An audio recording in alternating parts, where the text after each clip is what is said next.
Assalamualaikum warahmatullahi wabarakatuh. Innal hamdalillah nahmaduhu wa nasta'inuhu wa nastaghfiruh wa na'udzu billahi min shururi anfusina wa sayyiati a'malina. Man yahdihillahu fala mudilla lahu wa man yudlil fala hadiyalah. Wa asyhadu an la ilaha illallah wahdahu la syarika lah wa asyhadu anna Muhammadan abduhu wa rasuluh salawatullahi wa salamuhu alaihi wa ala ali baitihi wa ashabihi wa tabi'ina wa man tabi'ahum bi ihsanin ila yaumiddin, amma ba'd. Ikhwani fid din, azani Allah wa iyyakum jami'a wa rahimani wa rahimakum. Kita masih membahas tentang Dinul Anbiya alaihi salatu wassalam wahid, bahwa agama para nabi, dari Nabi Nuh alaihissalam, bahkan dari Nabi Adam alaihissalam sampai dengan Nabi kita Muhammad sallallahu alaihi wasallam adalah satu. Allah tabaraka wa ta'ala menetapkan syariat bagi setiap umat yang sesuai dengan keadaan umat saat itu, waktu itu. Suatu syariat yang menjamin kemaslahatan dan kebaikan bagi umat itu. Kemudian Allah Subhanahu wa ta'ala menghapuskan apa yang Allah kehendaki dari syariat-syariat tersebut dikarenakan telah habis masanya. Sampai Allah tabaraka wa ta'ala mengutus nabinya Muhammad sallallahu alaihi wasallam untuk menutup nabi-nabi sebelum beliau. Dan beliau diutus kepada seluruh umat manusia yang ada di muka bumi ini sepanjang masa sampai hari kiamat. Maknanya Allah mensyariatkan bagi Nabi Muhammad sallallahu alaihi wasallam syariat yang sempurna, syariat yang bisa dipakai, diterapkan di setiap zaman dan di setiap tempat. Yang syariat Nabi sallallahu alaihi wasallam ini sudah tidak lagi memerlukan perubahan, penggantian, penghapusan, pengurangan maupun penambahan. Sehingga tidak ada alasan bagi penduduk bumi ini terhadap syariat Nabi sallallahu alaihi wasallam selain mengikutinya dan mengimaninya.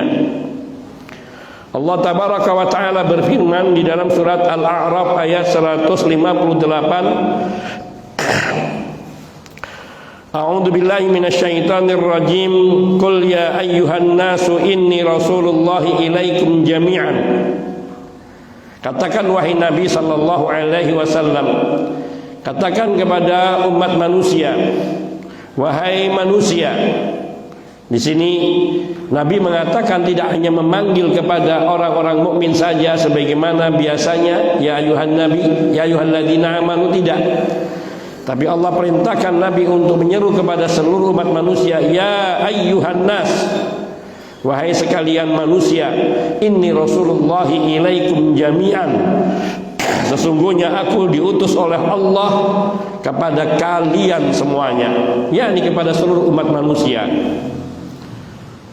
Jelas sekali ayat ini menegaskan bahwa Nabi adalah utusan Allah Subhanahu wa ta'ala kepada seluruh umat manusia, tak terkecuali pun. Tidak melihat bangsa, tidak melihat daerah tertentu, tidak melihat masa tertentu. Dan di dalam surat Saba ayat 28 Allah tabaraka wa ta'ala juga berfirman, wa ma arsalnaka illa kafatan linnasi basyiran wa nadhira.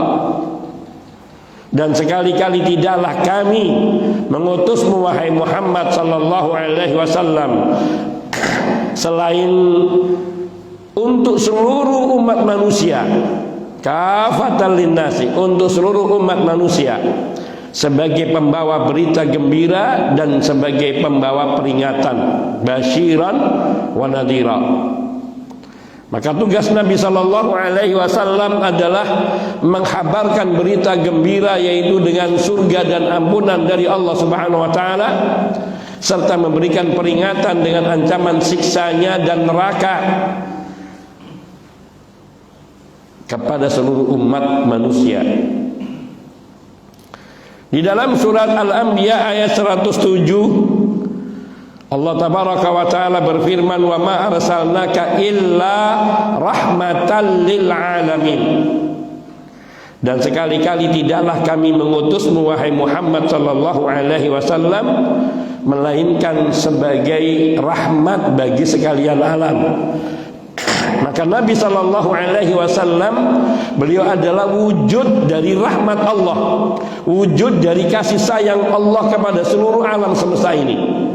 Maka diutusnya Nabi Sallallahu Alaihi Wasallam yaitu untuk menyelamatkan umat manusia dari ancaman siksa api neraka dan menghabarkan berita gembira dengan surga bagi orang-orang yang beriman dan bertakwa. Di dalam surat Al-Ahzab ayat 40, Allah Tabaraka wa Ta'ala juga berfirman, ma kana Muhammadun aba ahadin min rijalikum walakin Rasulallahi wa khataman nabiyyin. Tidaklah patut Muhammad sallallahu alaihi wasallam itu sebagai bapak bagi seorang di antara kaum lelaki kalian. Sekali-kali tidaklah Muhammad sallallahu alaihi wasallam itu sebagai bapak di antara seorang bagi seorang di antara kaum lelaki kalian. Walakin Rasulullah, akan tapi beliau adalah utusan Allah, wa khataman nabiyyin, dan penutup bagi sekalian nabi. Maknanya tidak akan ada lagi nabi setelah Nabi Muhammad SAW, apalagi rasul. Selalu dikatakan khatamun nabiyyin, bukan khatamul mursalin. Kenapa? Karena setiap rasul pasti nabi. Kalau sudah tidak ada nabi, tentu sudah tak bakal ada rasul lagi. Maka dikatakan khatamun nabiyyin, penutup bagi sekalian nabi. Dan itu berarti meliputi tidak akan adanya rasul lain setelah nabi kita Muhammad sallallahu alaihi wasallam. Dan nanti insyaallah pada babnya kita akan mengetahui mengapa alasan Allah Subhanahu wa taala menjadikan nabi sebagai nabi terakhir.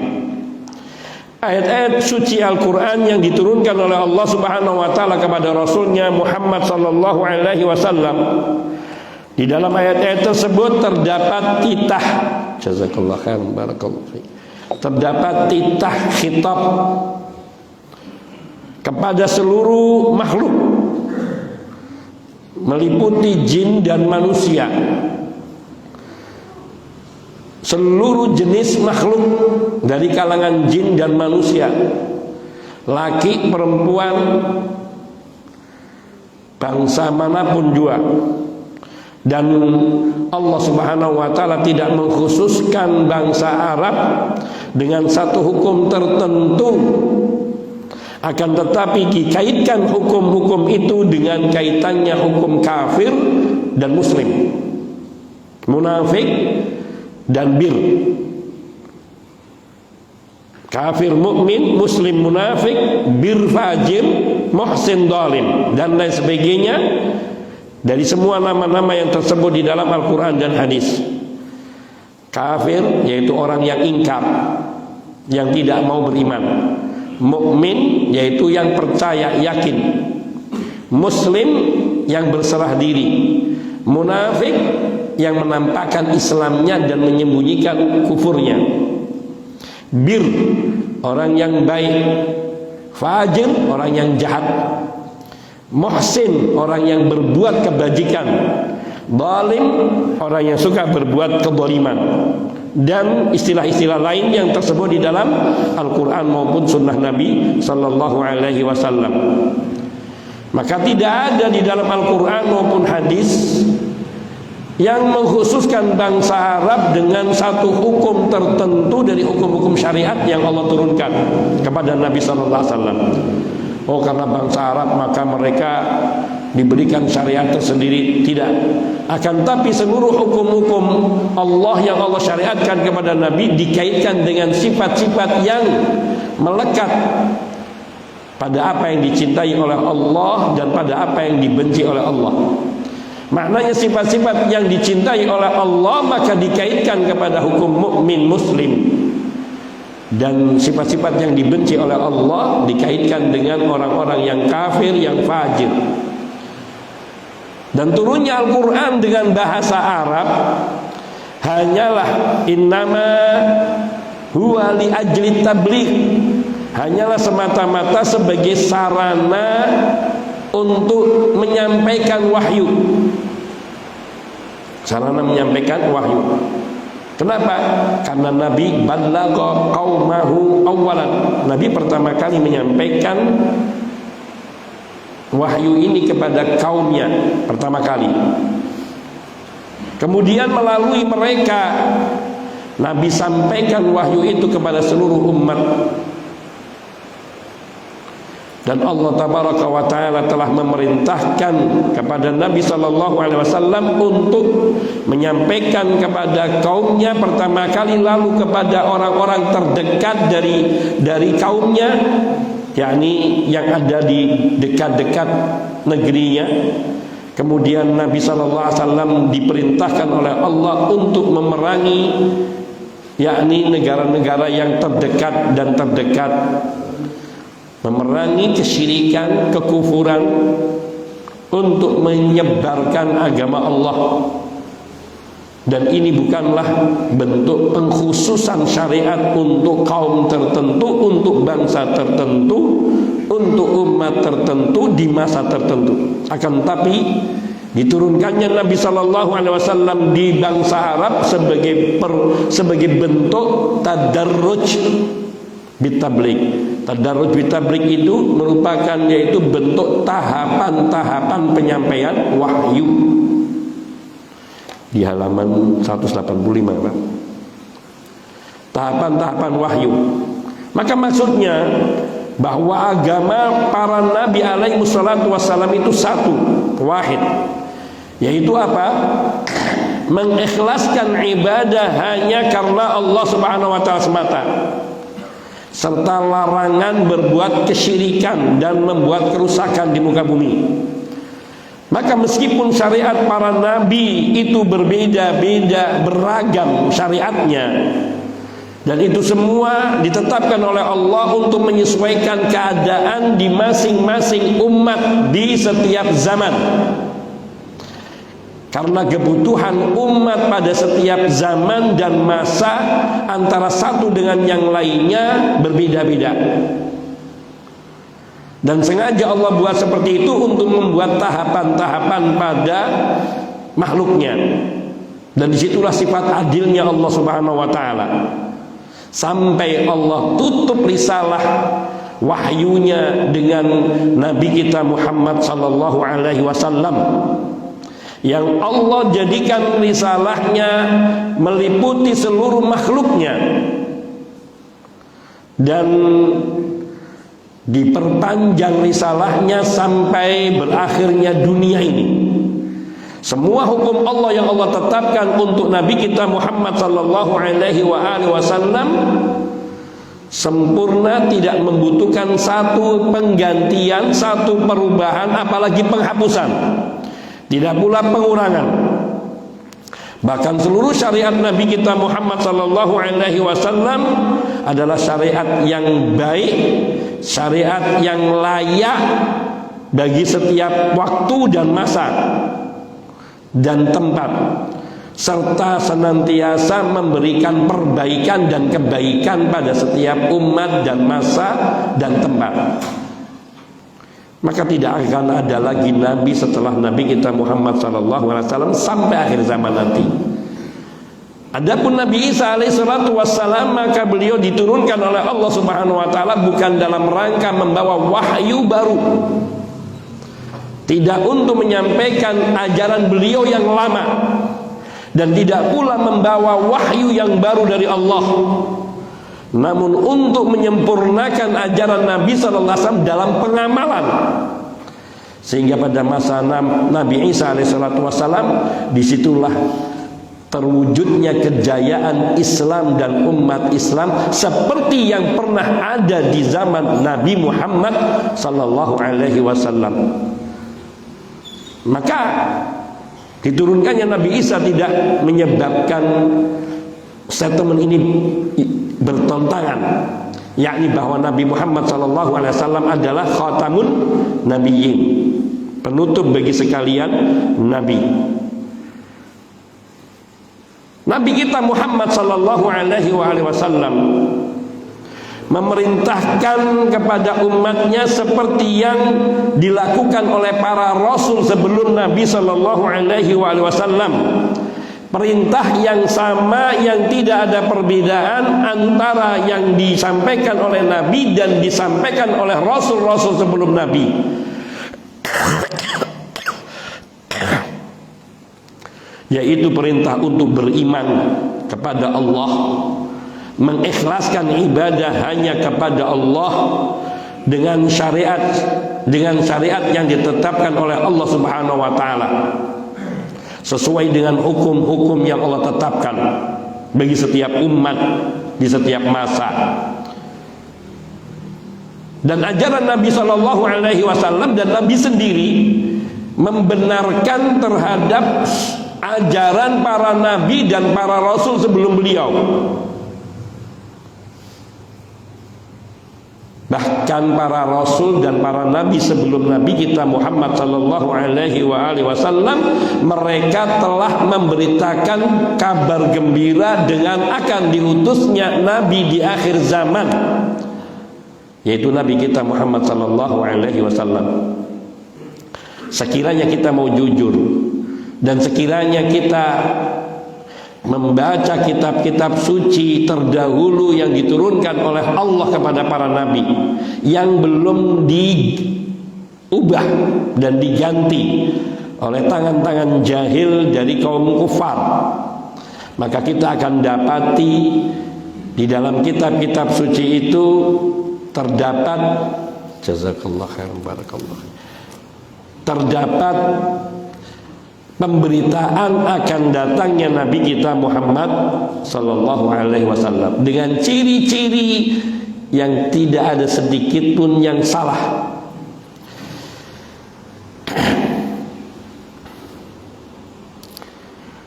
Terutama rasul yang paling dekat masanya dengan Nabi kita Muhammad sallallahu alaihi wasallam, yaitu siapa?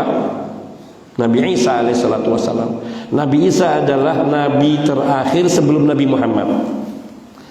Karena antara Nabi kita Muhammad, Nabi Isa alaihissalatu wassalam dengan Nabi kita Muhammad sallallahu alaihi wasallam tidak ada lagi nabi maupun rasul lain. Beliau berkata kepada kaumnya yang Allah abadikan di dalam kitab suci Al-Quran, dan ini juga termaktub di dalam kitab Injil mereka, atau yang diucapkan oleh Nabi Isa kepada kaumnya dalam surat Shaf ayat 6. Allah tabaraka wa ta'ala berfirman, ya bani Israila inni rasulullahi ilaikum musaddiqan lima baina yadayya minat taurati wa mubashiran bi rasulin ya'ti min ba'di ismuhu Ahmad. Wahai Bani Israel, Nabi Isa itu diutus kepada Bani Israel. Maka ajaran Nabi Isa zaman ini tidak layak kecuali untuk Bani Israel. Itu pun sudah tidak sah karena sudah diutusnya Nabi sallallahu alaihi wasallam. Wahai Bani Israel, sesungguhnya aku adalah utusan Allah kepada kalian semua, musaddiqan lima baina yadayhi minat taurat, yang aku membenarkan seluruh ajaran yang ada di depan kita, depanku, yaitu kitab Taurat. Wa mubasyiran, dan aku memberitakan kabar gembira bi rasulin ya'ti min ba'di ismuhu Ahmad, dengan seorang rasul yang akan datang setelahku yang namanya Ahmad, yaitu Muhammad sallallahu alaihi wasallam. Betapa jelas bahwa telah ada pemberitaan mengenai akan datangnya Nabi kita Muhammad sallallahu alaihi wasallam. Yang ini menunjukkan bahwa Nabi kita Muhammad sallallahu alaihi wasallam adalah mata rantai dari wahyu yang Allah tidak sempurnakan pada diri beliau dengan syariat Allah di akhir zaman. Juga di dalam kitab-kitab suci yang terdahulu ada keterangan tentang sifat-sifat Nabi dan Rasul mulia ini, serta kekhususan dan keistimewaan yang disebutkan dengan sangat jelas di dalam kitab-kitab suci tersebut, seperti Taurat, Zabur, dan juga kitab suci sebelumnya lainnya. Meskipun orang-orang Yahudi mengingkarinya, meskipun orang-orang Nasara mengingkarinya, mereka itu mengingkari hanya semata-mata karena hasad dan karena sombong. Seperti yang Allah firmankan di dalam surat Al-Baqarah ayat 146. Allah tabaraka wa ta'ala berfirman, alladzina atainahumul kitaba ya'rifunahu kama ya'rifuna abna'ahum wa inna fariqam minhum layaktumunal haqqa wa hum ya'lamun. Para nabi dan rasul yang kami berikan mereka Alkitab, mereka mengenali Nabi Muhammad SAW. Orang-orang yang diberi Alkitab yaitu kalangan Yahudi dan Nasara serta yang lainnya, mereka mengenali diri Nabi Muhammad sallallahu alaihi wasallam seperti mereka mengenali anak-anak mereka sendiri. Ada nggak orang yang merasa asing dengan anaknya, merasa tidak kenal padahal bareng, tumbuh bareng? Ini tidak cerita dengan anak yang terpisah, enggak. Ini sedang bercerita kondisi orang tua yang ia merawat anaknya. Pernahkah dia bangun suatu pagi kemudian keheranan terhadap anaknya, siapa kau nak? Tidak akan pernah ada. Demikian pula pengenalan mereka terhadap Nabi Muhammad sallallahu alaihi wasallam sangat jelas dan sangat kenal, dan mereka tidak mendapati sesuatu yang asing pada diri Nabi sallallahu alaihi wasallam. Ya'rifunahu kama ya'rifuna abna'ahum. Mereka mengenali Nabi sallallahu alaihi wasallam seperti mereka mengenali anak-anak mereka sendiri. Bahkan dari jauh kita jemput anak kita pulang sekolah, itu anak masih TK atau SD kecil kelas 1, dari jauh itu sudah kelihatan itu anak saya. Tidak ada sesuatu yang samar. Demikian pula berita tentang kedatangan Nabi Muhammad SAW, sebelum mereka melihat Nabi, mereka sudah mengetahui inilah yang dikhabarkan oleh Allah Subhanahu wa Ta'ala dalam kitab suci yang ada pada mereka. Akan tapi wa inna fariqam minhum layaktumunal haqqa wa hum ya'lamun. Dan sungguhnya ada segolongan dari ahlul kitab, orang-orang yang menerima kitab, yang menyembunyikan kebenaran ini, yaitu mengenai diri Nabi sallallahu alaihi wasallam yang datang di tengah mereka, padahal mereka tahu persis. Wa hum ya'lamun. Allahumma arina haqqa haqqan warzuqna ittiba'ah wa arinal batila batilan warzuqna ijtinabah. Kenapa mereka mengingkari Nabi sallallahu alaihi wasallam? Karena mereka mengimani kitab sucinya bukan dengan hatinya, tetapi dengan hawa nafsunya. Mereka menginginkan bahwa Nabi yang diutus oleh Allah, yang dikhabarkan oleh Allah di dalam kitab suci mereka, adalah dari bangsa mereka, dari umat Yahudi atau Bani Israel. Maka ketika kenyataan berbicara lain, bahwa yang diutus oleh Allah kepada Nabi sallallahu alaihi wasallam adalah seorang bangsa Arab yang menjadi musuh mereka secara bebuyutan dari dulu, yang sampai mereka sering mengatakan kepada bangsa Arab, tunggu, saatnya ketika Allah mengutus seseorang dari kami yang akan memimpin kami dan memerangi kalian, kaum kufar, para penyembah berhala. Betul, Nabi sallallahu alaihi wasallam memerangi orang-orang yang menyembah berhala, tapi bukan dari Yahudi. Orang-orang ahlul kitab ini lupa bahwa sesungguhnya yang mengutus Nabi Muhammad sallallahu alaihi wasallam juga yang mengutus Nabi Isa alaihi salatu wassalam, yang juga mengutus Nabi Musa alaihi salatu wassalam, yang menurunkan kitab suci Al-Quran kepada Nabi sallallahu alaihi wasallam juga adalah Allah yang menurunkan kitab suci Taurat kepada Yahudi bangsa, kepada Nabi Musa, dan yang menurunkan kitab suci Az-Zabur kepada Nabi Daud, dan menurunkan kitab suci Injil kepada Nabi Isa.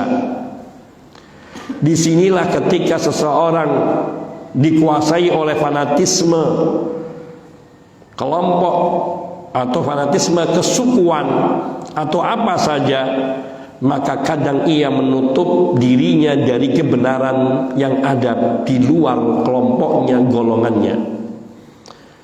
Dan ini yang tampak jelas yang ada pada orang-orang ahlul kitab ketika mereka menolak mengimani Nabi kita Muhammad SAW, tidak memandang siapa yang mengutusnya dan siapa yang menurunkan kitab suci kepada beliau sallallahu alaihi wasallam, tapi melihat dari bangsa mana beliau diutus. Inilah salahnya, kebatilannya. Maka kita harus selalu menetapkan diri kita bahwa kita mengimani Al-Quran was sunnah, dan kita menjalankan keduanya sesuai pemahaman para salaf dari manapun datangnya, selama yang mengajarkan itu mengajarkan Quran was sunnah dan memahamkan keduanya dengan pemahaman para salafus saleh. Jangan melihat kepada seseorang sehebat apapun karena dia manusia, bukan seorang rasul.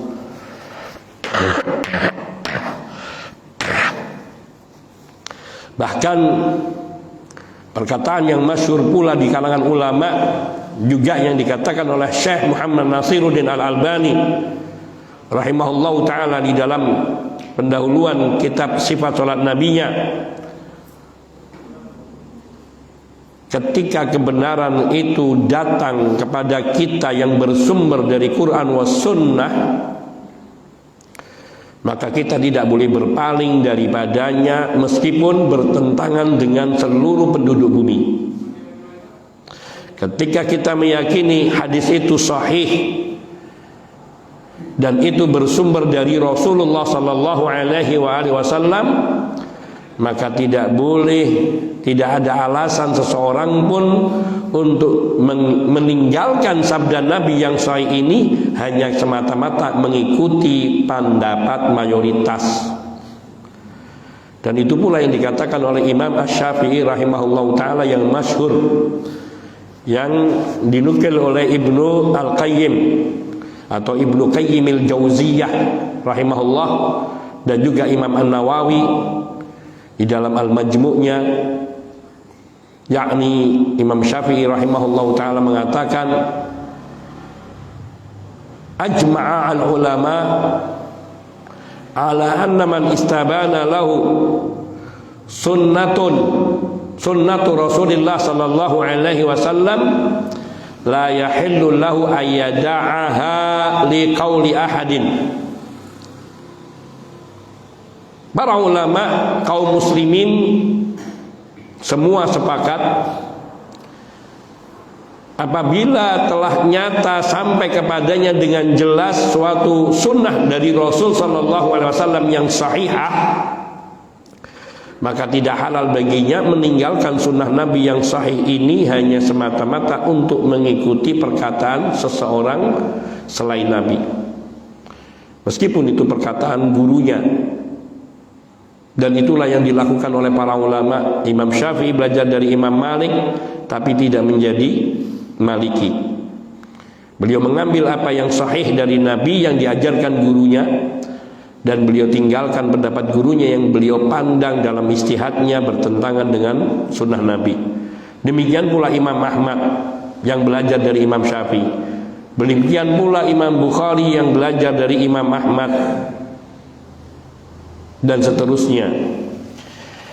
Hadza, sampai di sini pembahasan tentang tema bahwa agama para nabi itu satu. Intinya bahwa seluruh ajaran agama para rasul dan para nabi itu adalah Islam. Dan inti ajaran Islam itu adalah mentauhidkan Allah Azza wa Jalla di dalam ibadah, mengikhlaskan ibadah hanya bagi Allah Subhanahu wa ta'ala, dan tidak memalingkan satu ibadah apapun kepada selain Allah Subhanahu wa ta'ala. Kemudian kita memasuki satu tema, pasal, sub bab, yaitu kekhususan-kekhususan yang Allah berikan kepada Rasul sallallahu alaihi wasallam. Kekhususan dan keistimewaan yang diberikan oleh Allah kepada diri Rasul sallallahu alaihi wasallam, yang di sini disebutkan secara global saja, ijmal. Bahwa Rasul sallallahu alaihi wasallam memiliki keistimewaan-keistimewaan yang membedakan beliau dari para nabi lain, dan juga membedakan Nabi sallallahu alaihi wasallam dari umatnya. Jadi ada kekhususan pada diri Nabi yang membedakan Nabi sallallahu alaihi wasallam dari para nabi lain, serta ada kekhususan pada diri Nabi sallallahu alaihi wasallam yang membedakan beliau dari umatnya, yaitu dalam hal tertentu. Yang pertama, terhadap nabi-nabi sebelumnya, bahwa Nabi sallallahu alaihi wasallam khatamun nabiyyin, nabi terakhir. Ini dalilnya surat Al-Ahzab ayat 40. Allah tabaraka wa ta'ala berfirman, "Maka Muhammadun aba ahadin min rijalikum walakin rasulallahi wa khataman nabiyyin."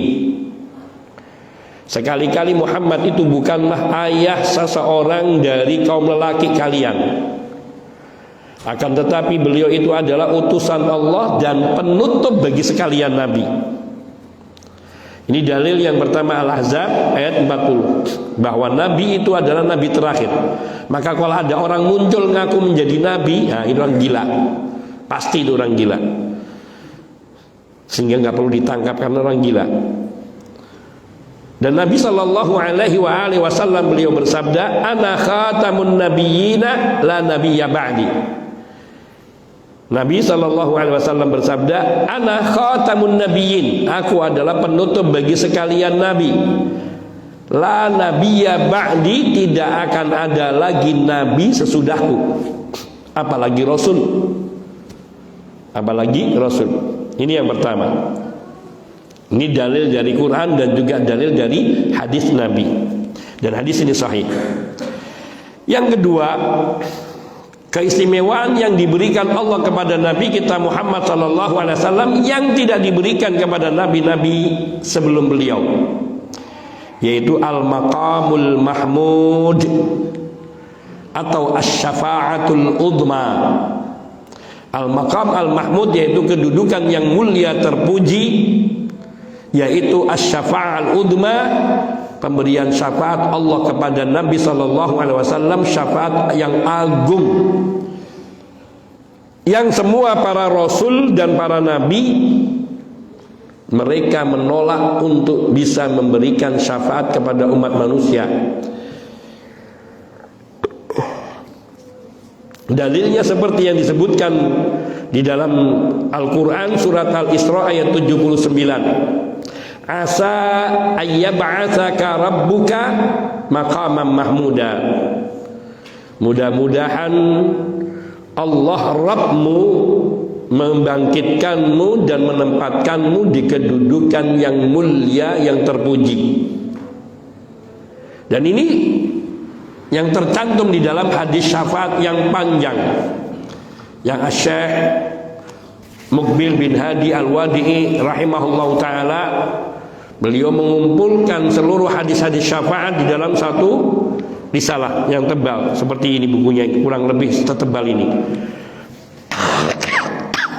Di situ beliau menyebutkan semua riwayat-riwayat tentang hadis syafaat. Yang secara kecilnya, secara ringkasnya, bahwa hadis itu menunjukkan sahih muttafaq ala sihhatihi, disepakati oleh para ulama hadis akan kesahihan hadis syafaat. Yang di dalamnya disebutkan bahwa Allah nanti di yaumul qiyamah ketika membangkitkan manusia dari alam kubur, mereka semua akan dikumpulkan, manusia yang paling pertama, makhluk yang paling pertama sampai paling yang terakhir, dikumpulkan di satu tempat yang datar seluruhnya. Kemudian sebagian orang berkata kepada sebagian yang lainnya, ala tarawna ila ma antum fi, tidakkah kalian melihat apa yang sudah menimpa kalian? Dalam riwayat, tidakkah kalian melihat, kita melihat apa yang sudah menimpa kita, apa yang sudah kita rasakan, berdiri lama di bawah terik matahari yang sangat dekat, hanya 1 mil di atas kepala, yang seseorang kadang ditenggelamkan oleh air keringatnya yang panas mendidih sampai sebatas yakni poloknya, mata kakinya, ada yang sebatas sak betisnya, pertengahan betisnya, ada yang sampai batas rukbatai, 2 lututnya, ada yang sampai ke fakhidai, kedua pahanya, ada yang sampai ke pinggangnya, ada yang sampai ke perutnya, ada yang sampai ke dadanya, ada yang sampai ke bahunya, ada yang sampai ke telinganya, ada yang ditenggelamkan 70 hasta. Mereka berbondong-bondong mendatangi Nabi Adam alaihissalam, mengatakan kepada Nabi Adam alaihissalam, ala tarawna ila ma antum, mereka mengatakan engkau adalah bapak bagi umat manusia dan seterusnya. Kemudian kepada Nabi Nuh, kemudian kepada Nabi Musa, kemudian kepada Nabi Isa, atau disebutkan dari Nabi Adam, kemudian Nabi Ibrahim, kemudian Nabi Nuh, kemudian Nabi Musa, kemudian Nabi Isa. Dan selalu mereka semua mengatakan, idhabu ila ghairi, pergilah kalian kepada selainku. Sampai akhirnya mereka yang terakhir, Nabi Isa alaihissalatu wassalam, menyuruh mereka untuk mendatangi Nabi kita Muhammad sallallahu alaihi wasallam. Maka saat sampai kepada Nabi Muhammad sallallahu alaihi wasallam, maka Nabi Muhammad tidak mengatakan idhabu ila ghairi, pergilah ke selainku, tidak. Namun beliau mengatakan, ana laha, aku yang diizinkan oleh Allah untuk memohonkan syafaat. Fayakhirru sajidan, maka Nabi SAW pun sujud. Dalam riwayat yang lain yang sempurna ditunjukkan Nabi pergi, kemudian mengetuk pintu surga, lalu ditanyakan, siapa engkau? Aku Muhammad. Lalu penjaga surga mengatakan, sungguhnya aku diperintahkan untuk tidak membukakan pintu surga pertama kali kecuali untukmu. Maka dipersilakannya Nabi SAW memasuki pintu surga. Lalu beliau menuju ke satu tempat di mana itu terletak persis di bawah arsy Allah tabaraka wa taala. Kemudian di tempat itu beliau sujud, tersungkur sujud. Beliau memuji-muji Allah dengan nama-nama Allah yang belum pernah beliau kenal sebelumnya, yang baru diajarkan oleh Allah saat itu. Dan tidak ada yang tahu berapa lamanya Nabi memuji-muji Allah dengan nama-namanya itu. Entah 100 tahun, entah 1000 tahun, wallahu ta'ala alam. Sampai kemudian Allah subhanahu wa ta'ala mengizinkan Nabi untuk bangun dari sujudnya dan memberikan izin kepada Nabi untuk memberi syafaat. Disinilah keutamaan yang besar yang Allah perlihatkan pada diri Nabi, kepada seluruh makhluk. Dan inilah kekhususan yang dimiliki oleh Nabi, al-maqam al-mahmud, yang kita dianjurkan memohonkan untuk Nabi kita sallallahu alaihi wasallam di akhir azan. Allahumma rabba hadhihi ad-da'awati at-tammah was-salatil qa'imah ati Muhammadanil wasilata wal fadilah.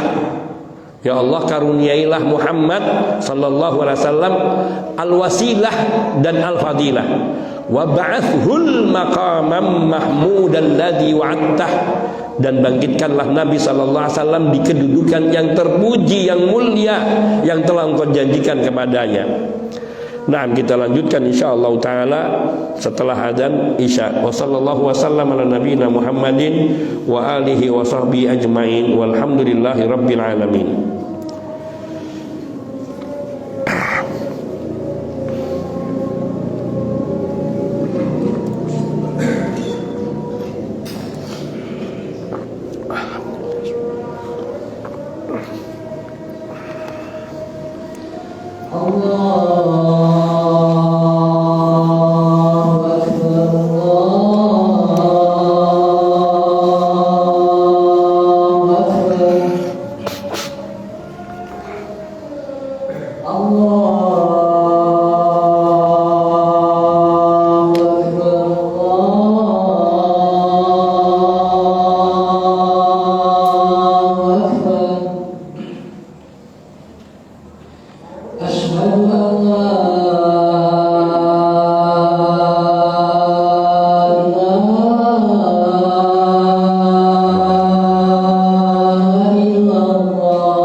Allahumma salli ala Muhammad wa ala ali Muhammad wa ala bahdi da'wat tamassul di Muhammad dan wasqit al-fadil batul maqam Muhammad alladhi wa'ata walidayya warhamna kama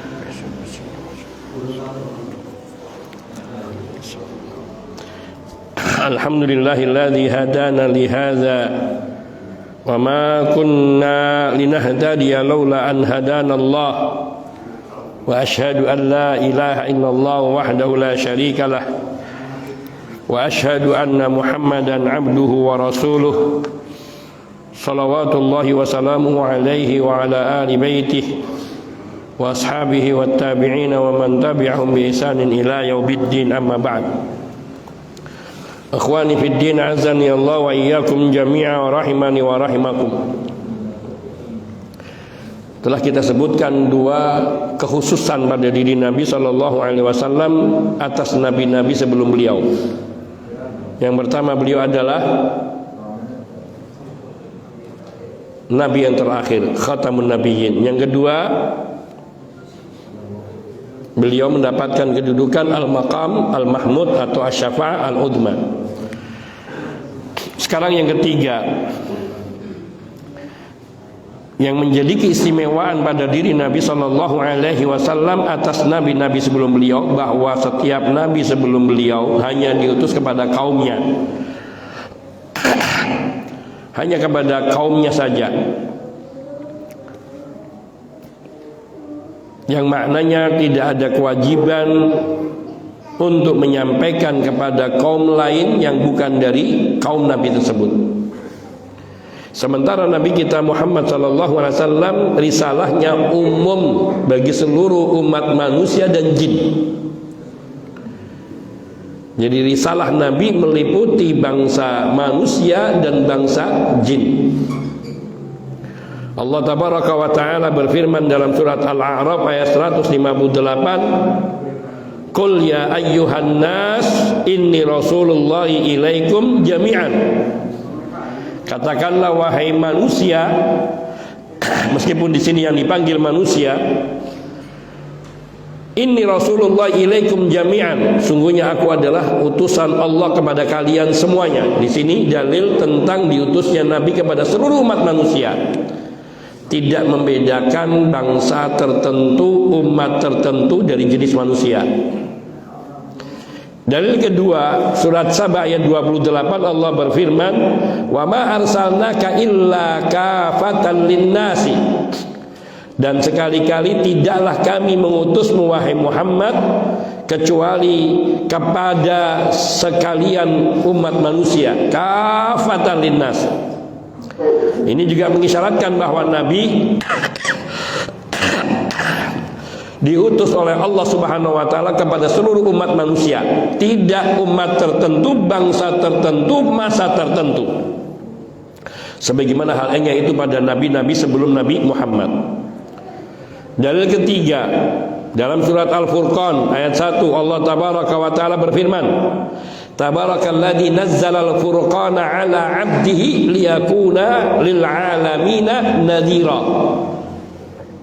Maha suci Dia Allah yang telah menurunkan kitab pembeda antara yang hak dan yang batil, yakni Al-Quran, kepada hambanya, yaitu Nabi Muhammad sallallahu alaihi wasallam, liyakuna, agar Nabi sallallahu alaihi wasallam beliau menjadi yakni pemberi peringatan lil alamin, kepada sekalian alam. Alam, alamin, sekalian makhluk, yaitu manusia dan jin. Sehingga di sini Nabi sallallahu alaihi wasallam menjadi rasul yang diutus oleh Allah kepada seluruh umat manusia dan jin. Juga Allah firmankan di dalam surat Al-Anbiya ayat 107, Allah tabaraka wa taala berfirman, wa ma arsalnaka illa rahmatan lil alamin. Dan tidaklah kami mengutusmu wahai Muhammad sallallahu alaihi wasallam melainkan sebagai wujud kasih sayang Allah kepada sekalian alam, untuk membawakan rahmat Allah kepada sekalian alam, yaitu menjadi sebab keselamatan umat manusia dan jin dari ancaman siksa Allah di yaumul kiamat, dan untuk membawakan kebahagiaan kepada mereka di dunia ini bagi orang-orang yang beriman dan bertakwa. Rahmatan lil alamin, rahmat bagi sekalian alam, yakni bagi sekalian makhluk, manusia dan jin, dan juga yang lainnya. Di dalam surat Al-Ahqaf ayat 29, Allah tabaraka wa taala berfirman, wa id sarafna ilaika nafaran minal jinni yastami'una al-Qur'ana falamma hadaruhu qalu ansitu falamma qudiya wallau ila qaumihim mundirin. Dan ingatlah tatkala kami hadapkan kepadamu wahai Muhammad sallallahu alaihi wasallam nafara minal jinni, serombongan sekumpulan bangsa jin, yastami'una al-Qur'an, yang mereka memperdengarkan bacaan Al-Qur'an yang dibacakan kepada mereka oleh Nabi sallallahu alaihi wasallam. Falamma hadaruhu, ketika mereka semua telah datang di hadapan Nabi sallallahu alaihi wasallam, qalu ansitu, maka mereka yakni para pemimpinnya berkata kepada rekan-rekannya, ansitu, diamlah kalian untuk mendengarkan Al-Qur'an yang dibacakan oleh Nabi Muhammad sallallahu alaihi wasallam. Falamma qudiya, ketika Al-Qur'an itu selesai dibacakan kepada mereka, wallau ila qaumihim mundiri, maka mereka pulang kembali kepada kaumnya untuk memperingatkan mereka dengan bahaya siksa neraka. Dan ayat ini menjadi dalil yang mujma' alaihi, yang disepakati oleh seluruh umat Islam, bahwa Nabi sallallahu alaihi wasallam di ayat ini tegas beliau diutus oleh Allah pula kepada bangsa jin. Karena mereka datang menghadap Nabi sallallahu alaihi wasallam dan mendengarkan bacaan Qur'annya Nabi. Seperti disebutkan dalam riwayat, saya lupa kalau nggak salah Abdullah ibnu Mas'ud, pernah kalau nggak Abu Sa'id Al-Khudri radhiyallahu taala anhuma, yang pernah bersama Nabi sallallahu alaihi wasallam berjalan, lalu berhenti di satu tempat. Nabi menyuruh, kau diam di sini, jangan pindah. Kemudian Nabi membuat lingkaran, melingkari sahabat beliau yang mulia ini. Lalu setelah itu beliau maju mendekat. Dan di sini sahabat ini melihat, kalau nggak salah Abdullah bin Mas'ud melihat bagaimana Nabi sallallahu alaihi wasallam menyambut serombongan dari bangsa jin, yang kemudian menyampaikan ayat-ayat suci Al-Quran, sampai kemudian beliau mengatakan kepada mereka yang menanyakan, ya Rasulullah, apa yang engkau berikan bagi kami dari makanan yang halal? Maka beliau mengatakan, setiap hewan yang disembelih dengan menyebut nama Allah, maka tulang-tulangnya halal bagi kamu. Dan tulang-tulang dari binatang yang disembelih dengan menyebut nama Allah, bila di tangan bangsa jin itu kembali utuh seperti belum dimakan oleh manusia. Maka ini juga merupakan satu karunia dan kemujizatan Nabi sallallahu alaihi wasallam. Kemudian mereka pergi. Dan banyak riwayat-riwayat yang lainnya menyebutkan hal ini, yang menjadi isyarat bahwa Nabi sallallahu alaihi wasallam beliau diutus oleh Allah tidak hanya kepada seluruh umat manusia, namun kepada juga seluruh bangsa jin. Ayat-ayat suci yang diturunkan oleh Allah Subhanahu wa taala kepada Nabi kita Muhammad sallallahu alaihi wasallam, semua ayat ini ditujukan kepada seluruh makhluk bangsa jin dan termasuk bangsa manusia. Sehingga maknanya risalah Nabi Muhammad sallallahu alaihi wasallam umum meliputi dua bangsa, manusia dan jin. Dan meskipun sebab turunnya ayat-ayat suci Al-Quran ini adanya di negeri Arab, baik kota Makkah maupun kota Madinah, dan di beberapa tempat yang berada di sekitar itu, akan tetapi ayat-ayat suci Al-Quran ini tidak berbicara secara khusus dengan sebab tertentu yang menjadi sebab turunnya Al-Quran atau ayat tersebut. Hal ini disepakati oleh kaum muslimin.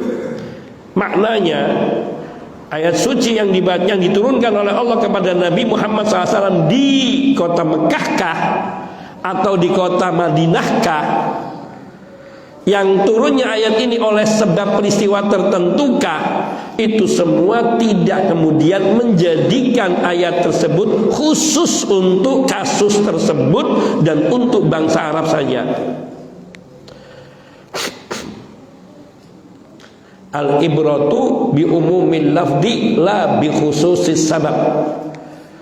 Para ulama usul menegaskan bahwa dalil itu dari ayat-ayat suci Al-Quran yang dilihat adalah keumuman lafadznya, Bukan yang dilihat adalah kekhususan sebab turunnya ayat. Sehingga hukum Al-Quran itu meliputi semua waktu, masa, dan tempat di mana saja. Seandainya hukum Al-Quran itu hanya berlaku di negeri di mana ayat itu turun dan berkaitan dengan sebab yang menjadi sebab saja, selesai Al-Quran.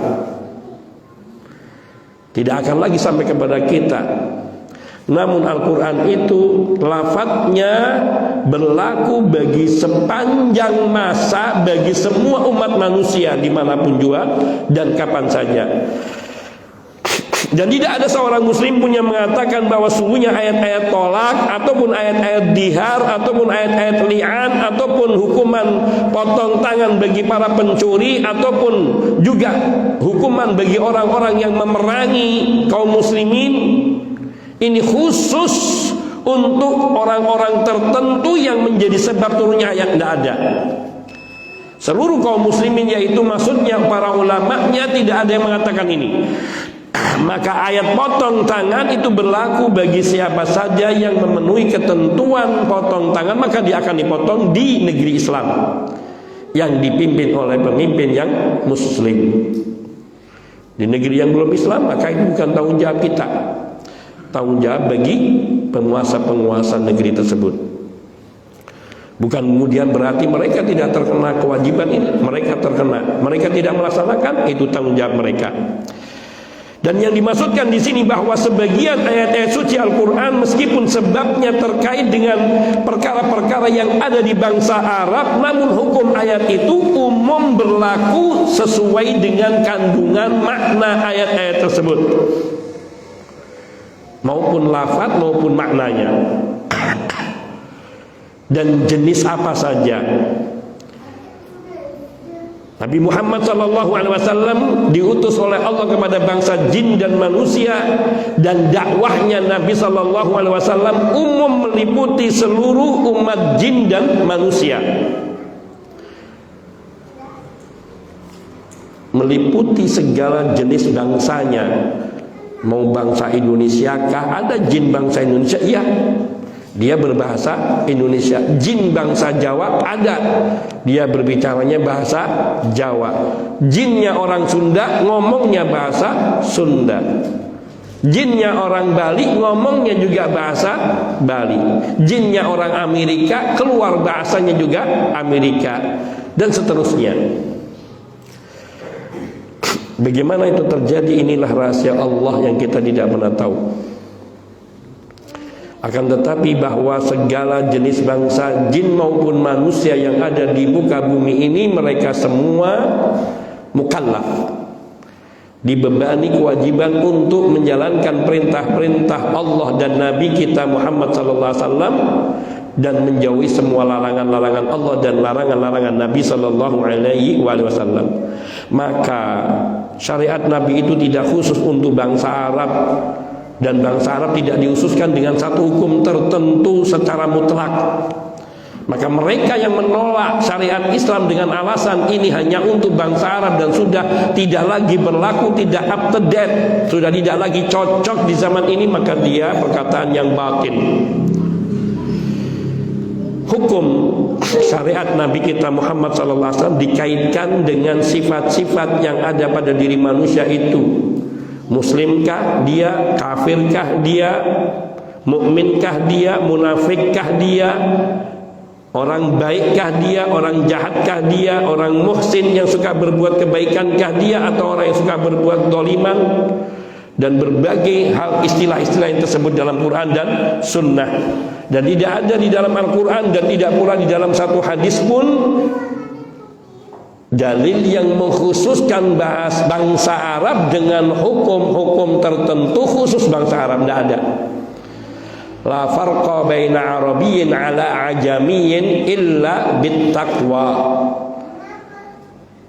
Kata Nabi SAW, tidak ada perbedaan antara bangsa Arab dan bangsa Ajam, yaitu selain Arab kita. Yang membedakan mereka di hadapan Allah hanyalah takwa. Inna akramakum indallahi atqakum. Orang yang paling mulia di hadapan kalian, di hadapan Allah Subhanahu wa taala adalah yang paling bertakwa. Maka kedudukan yang tertinggi di hadapan Allah adalah takwa, tidak memandang jenis, bangsa, suku, dan selanjutnya. Bahkan bisa jadi seorang budak, dia lebih mulia daripada seorang alim soleh yang pada tampaknya manusia dimuliakan. Karena yang mengetahui derajat ketakwaan seseorang itu hanya Allah Tabaraka wa ta'ala.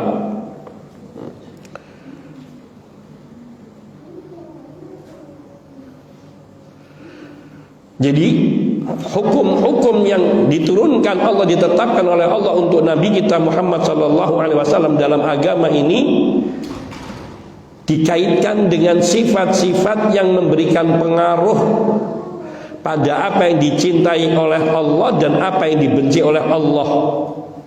Allah hanya memerintahkan kepada hambanya untuk mengamalkan apa yang dicintainya, dan juga menyeru kepada umat manusia melalui nabinya sallallahu alaihi wasallam untuk melaksanakan apa yang dicintai oleh Allah sesuai dengan kadar kemampuannya. Sebagaimana Allah juga melarang manusia dan jin untuk melakukan apa yang dibenci oleh Allah sebatas kemampuan pula. Dalam pengertian sebatas kemampuan pula, ada hal-hal yang terlarang namun dalam kondisi tertentu ia menjadi mubah, seperti memakan bangkai babi. Babi saja sudah haram, apalagi bangkainya.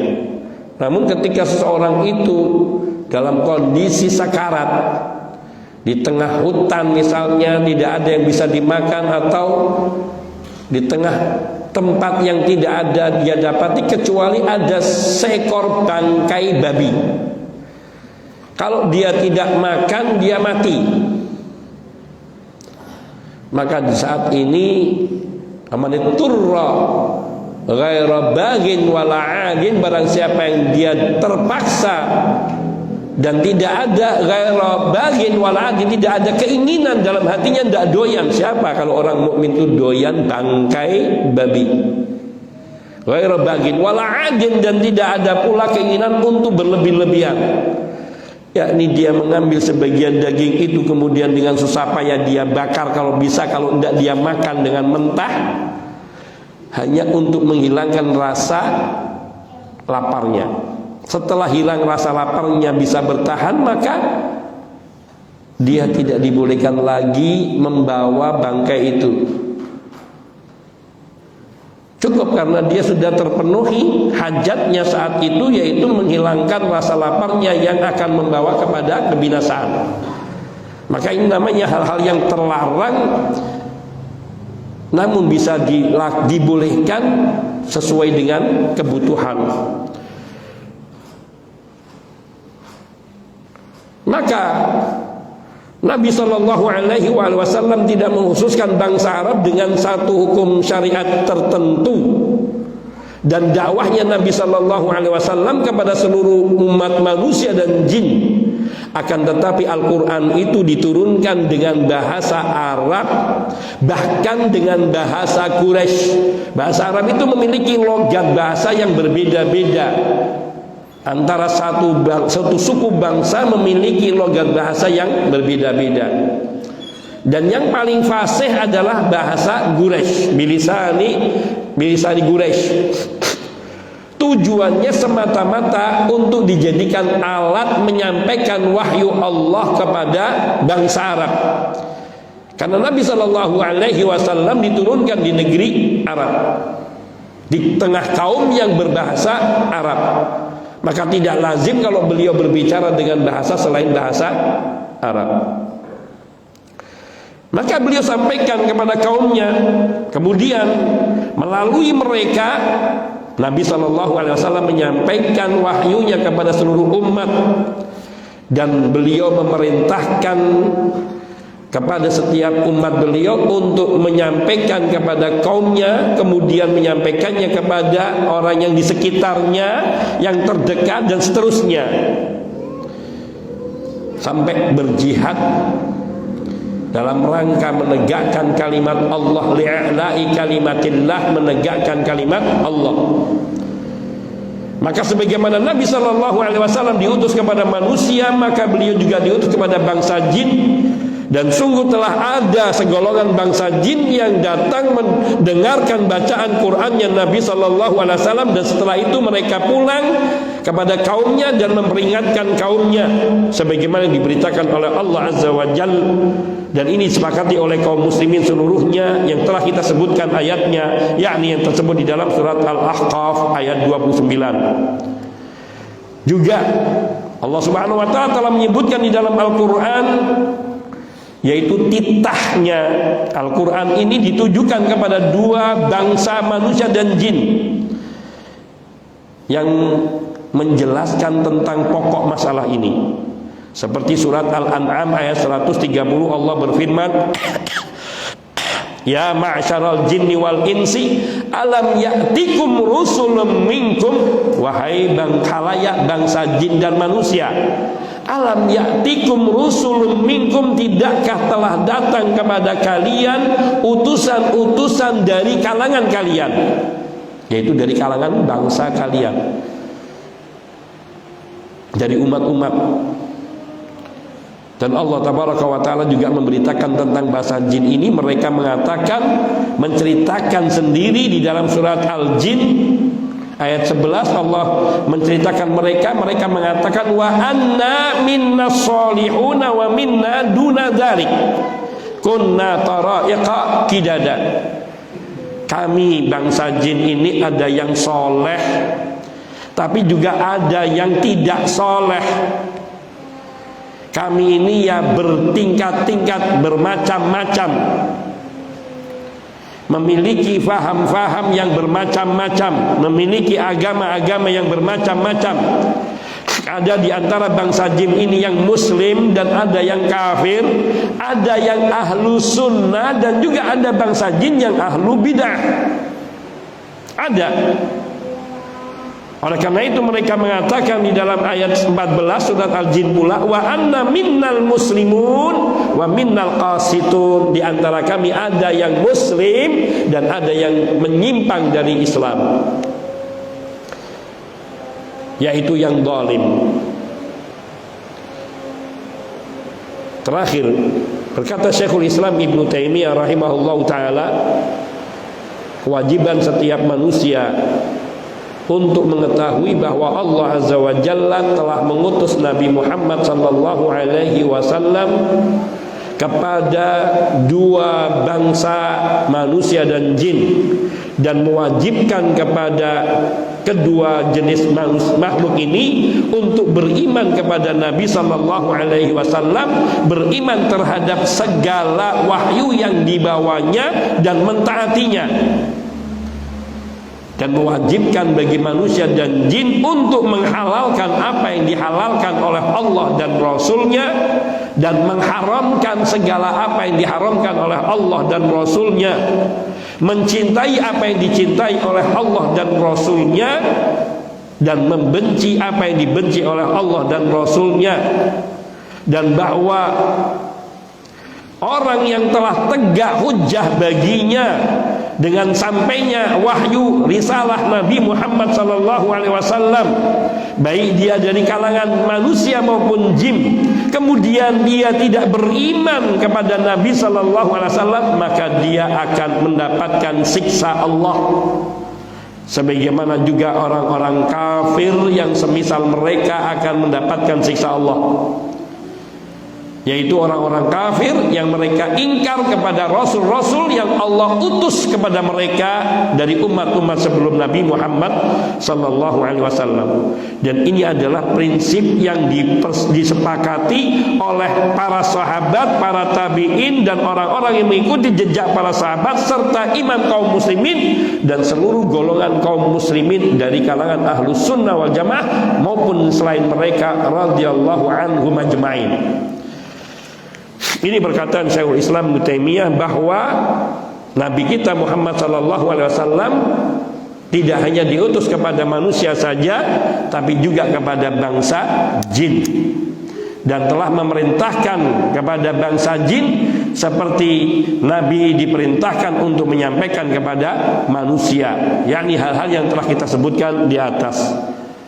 Maka orang yang meruqyah hendaknya mendakwakan Islam kepada jin yang masuk ke dalam diri seseorang itu, menawarkan Islam, menerangkan tentang kebenaran Islam. Bila dia bukan muslim, ajak kepada Islam.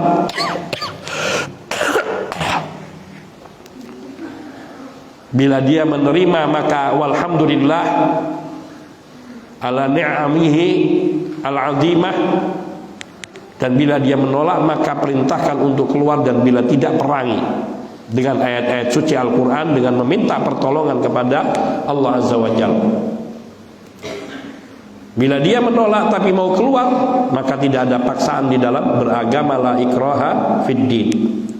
Dan bila jin ini jin muslim namun dia durhaka, berbuat zalim, maka ingatkan bahwa perbuatannya masuk ke dalam tubuh manusia itu adalah kezaliman. Dan ingatkan ayat-ayat suci Al-Quran dan hadis-hadis Nabi SAW, serta ingatkan surga dan neraka yang Allah sebutkan di dalam kitab sucinya maupun yang diceritakan oleh Nabi SAW, sehingga dia mau bertobat kepada Allah dan keluar. Bila dia menentang, membangkang, maka boleh kita menyerangnya dengan ayat-ayat suci Al-Quran dan dengan meminta pertolongan kepada Allah untuk mengalahkannya sampai mengeluarkannya atau membinasakannya.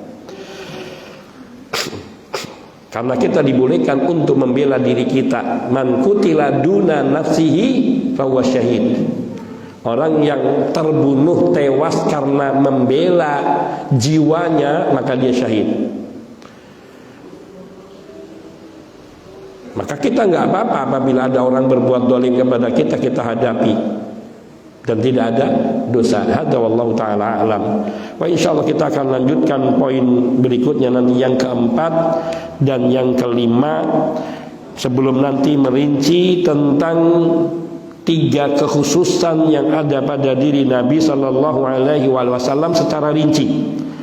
Dan ini menjadi hikmah yang besar serta pengetahuan yang bermanfaat insyaallah taala bagi kita semua. Naktafi bihadza. Barangkali ada pertanyaan. Wassallallahu wasallam ala nabiyina Muhammadin wa alihi wa sahbihi ajmain walhamdulillahirabbil alamin.